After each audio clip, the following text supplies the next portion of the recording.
Pemirsa, terima kasih masih bersama kami. Berita selanjutnya Mahabharata. Pada peringatan Hari Jadi ke-75 Provinsi Kalimantan Selatan dihadirkan pertunjukan seni kolosal yang sangat memukau. Sebuah tarian bertajuk Nafas Bumi Banua ditampilkan dengan penuh kekuatan artistik sekaligus syarat makna. Tampil pula tarian Bakanjar Babangsai dari masyarakat Dayak Beratus. Kehadiran tarian ini memberikan warna tersendiri sebab selain indah ditampilkan, tarian Bakanjar Babangsai tengah dalam proses pencatatan sebagai warisan budaya tak benda tingkat nasional. Peringatan Hari Jadi ke-75 Provinsi Kalimantan Selatan di kawasan perkantoran Gubernur Kalimantan Selatan, Jalan Dharma Praja, Kecamatan Cempaka, Banjarbaru, dihadirkan pula pertunjukan seni kolosal yang sangat memukau. Sebuah tarian bertajuk Nafas Bumi Banua ditampilkan dengan penuh kekuatan artistik sekaligus syarat makna, mempresentasikan kehidupan wan budaya warga yang hidup di sekitar Pegunungan Meratus.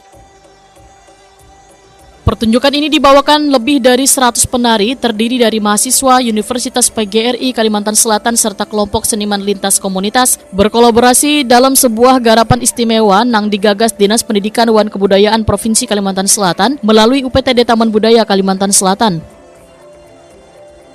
Di antara ragam yang disajikan tampil pula tarian Bakanjar Babangsai dari masyarakat Dayak Meratus. Kehadiran tarian ini memberikan warna tersendiri sebab selain indah ditampilkan, tarian Bakanjar Babangsai tengah dalam proses pencatatan sebagai warisan budaya tak benda tingkat nasional oleh Dinas Pendidikan dan Kebudayaan Kalimantan Selatan.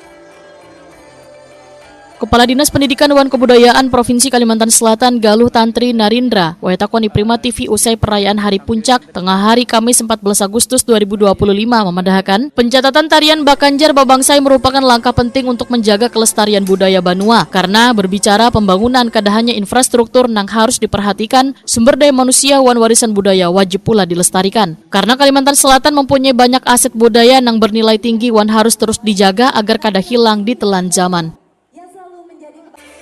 Galuh Tantri Narindra menyatakan kebudayaan dan pariwisata adalah dua hal yang saling menguatkan, sebab ujung dari pelestarian budaya adalah pariwisata. Sedangkan keberhasilan pelestarian budaya kada akan mungkin terwujud tanpa keterlibatan sabarataan pihak. Kemudian di dalam tarian itu kita juga menampilkan gerakan Bakanjar Babangsai dari Dayak Meratus, dan saat ini sedang kita coba catatkan secara nasional untuk mendapatkan sertifikat warisan budaya tak benda dari Kalimantan Selatan. Nah, mudah-mudahan dukungan semua pihak bahwa Kalimantan Selatan ini memiliki aset-aset dan khususnya dari sisi kebudayaan, dan mudah-mudahan bisa terus dikembangkan karena bentuk dari pembangunan itu bukan hanya infrastruktur, SDM juga diperlukan, dan juga warisan-warisan kebudayaan kita masa lalu gitu kan, itu harus terus dilestarikan. Secara tidak langsung pariwisata akan meningkat kita boleh. Amin, mudah-mudahan seperti itu.